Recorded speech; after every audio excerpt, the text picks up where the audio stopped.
The Psychology of Generation Z. Here's what nobody tells you. A deep dive into Gen Z's digital psychology, biological mismatch, and the path to reclaiming reality. Chapter 1. The Digital Rewiring. Picture this. A 22-year-old sits alone in a crowded room, phone in hand, 12 tabs open, 3 dating apps. He's too anxious to use. 4 group chats on mute. They call Gen Z digital natives, as if being raised by algorithms is an achievement. You've been sold a lie, brother. They told you connectivity equals connection. But while you mastered TikTok, you forgot how to make eye contact. You're the most connected generation in history. And the loneliest? Chapter 2. The Biological Mismatch. For 200,000 years, human brains handled about 150 relationships.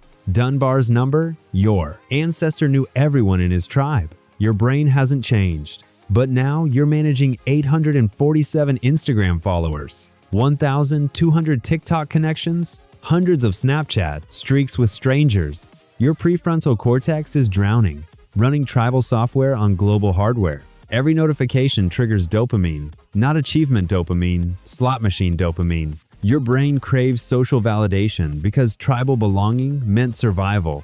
But that craving is now weaponized 80 times daily by apps designed to keep you scrolling. The algorithm knows you better than you know yourself. It's tracked 10,000 hours of your behavior, feeds you what keeps you watching, not what you need. Your ancestors faced real threats. You release the same stress hormones when your post gets 3 likes instead of 30. Same biology. Meaningless threat. Permanent fight or flight over digital ghosts. Chapter 3. The Warning Signs.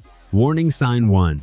You can't sit in silence for 5 minutes. Phone dies, you panic. That's addiction. Warning sign 2. You know 47 people's routines, but can't remember your last deep conversation. Parasocial, replace real.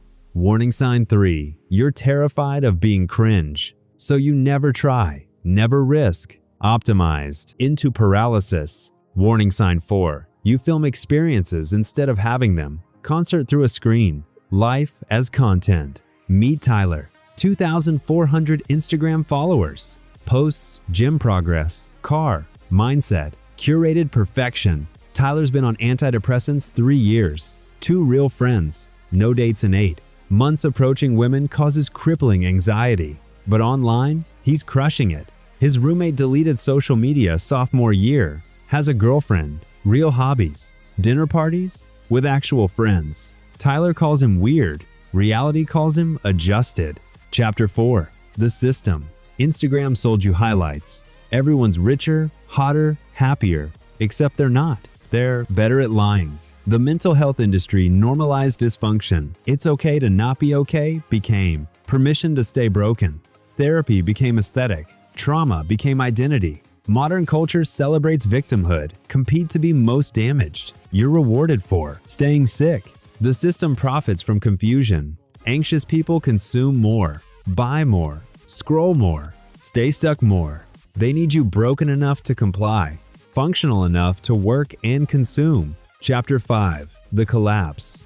Fast forward 5 years. Same scrolling, same anxiety, same working on myself. You're 27, roommates, still figuring it out, posting about your journey while going nowhere. Attention span, 7 seconds. Can't read a book, can't watch movies without checking your phone. Can't hold conversations without notifications. Dating is swiping through 100 people daily. Connecting with 0. You know seduction theory, but nothing about intimacy. Real relationships require presence, vulnerability, risk.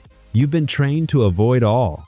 Chapter 6. The Truth. 90% reading this will change nothing. Feel called out for 6 hours? Maybe delete Instagram, re-download tomorrow.